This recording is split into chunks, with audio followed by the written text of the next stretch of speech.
Hey guys, Sko here. Welcome back to X-Men Explained.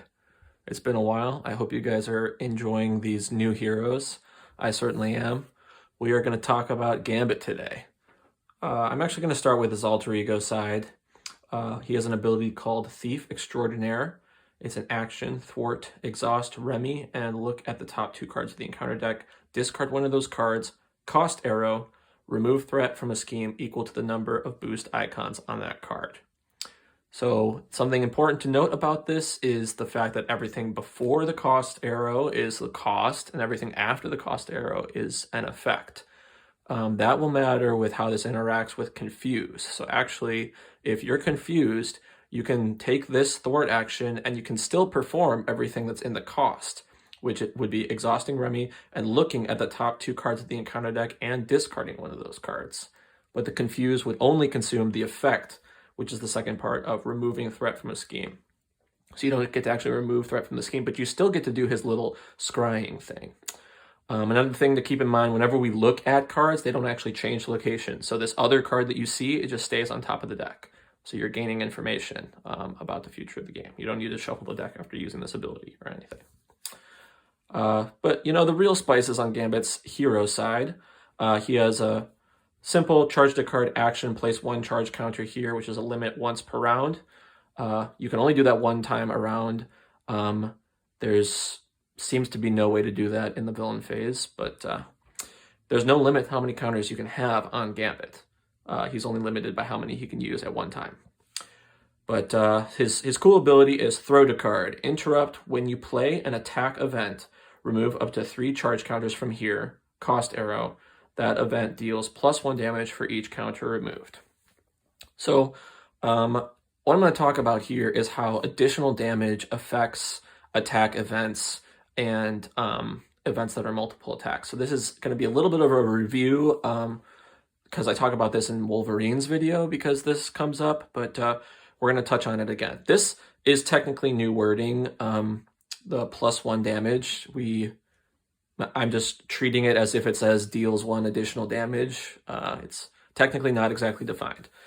But there are 2 kinds of event effects in the card pool that look really similar. There are cards that affect attacks and cause attacks to deal additional damage, and there are cards that cause events to deal additional damage. And the wordings of their effects are going to be really, really similar, except for that key difference. So the resource aggressive energy is an example of the kind that affects an event. It says that event deals 1 additional damage.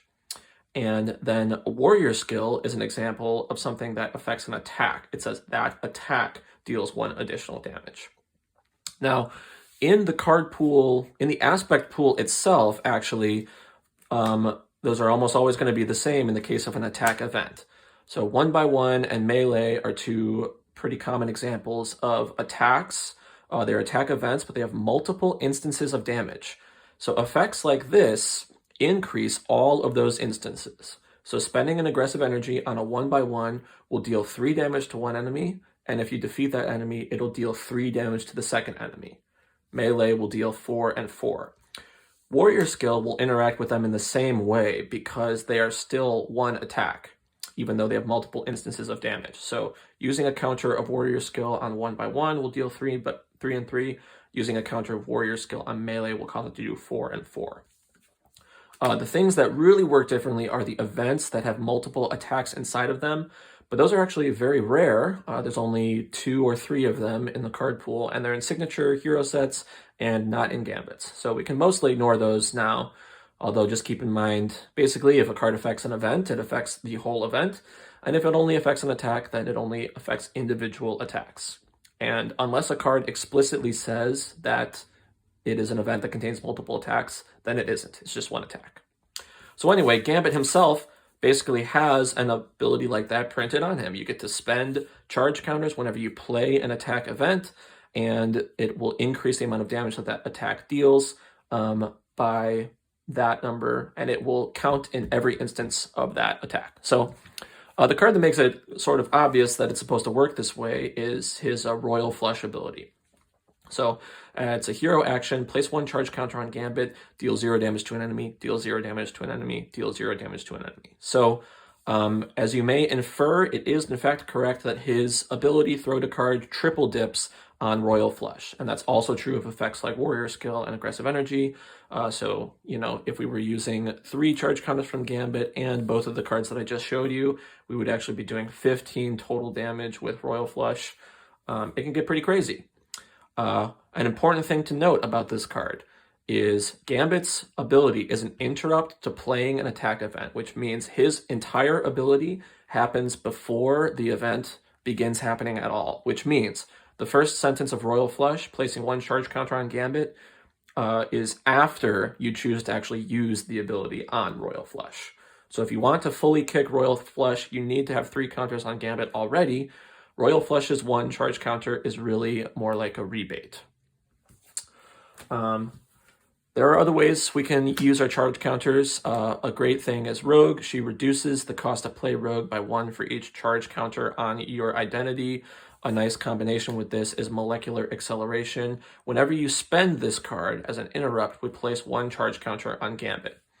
And I bring these up together because, unfortunately, they do not exactly combo directly, because Rogue's cost is set and cannot be altered at the time that you're actually paying the cost. You just pay the cost all simultaneously. So unfortunately, if I have, I guess, 1 charge counter and I'm trying to play Rogue, I can't play her with just a Molecular Acceleration and get that second counter and have that counter apply. I only get the discount of whatever charge counters are actually on my identity to put onto Rogue. So Gambit has a portion of his kit dedicated to defense and defending, and that is always a super tricky area of rules. So I just wanted to talk about these 3 cards and their trigger conditions just to have you understand where they fall. So Gambit's Staff is a hero interrupt that says when an enemy attacks, exhaust Gambit's Staff, deal 1 damage to that enemy. So recall that this being an interrupt to an enemy attacking means that it happens at the very beginning of an enemy's attack. So before they are given a boost card. So this is the same timing as when an enemy initiates an attack. So this is before anyone defends against the enemy. Note that this effect doesn't care who the enemy is attacking. It could be the villain attacking any player or any minion attacking any player. But this happens way at the beginning of the enemy attack process, before even step 1 of it. Secondly, we'll talk about Natural Agility. It's a hero interrupt with the defense label. Its trigger condition is when you defend against an attack, place 1 charge counter on Gambit, cost arrow. For each charge counter on Gambit, you get +1 defense from that attack. So this works nicely because the charge counter is part of the cost, but, you know, we'll keep resolving it sentence by sentence, and the effect will see that charge counter that you apply.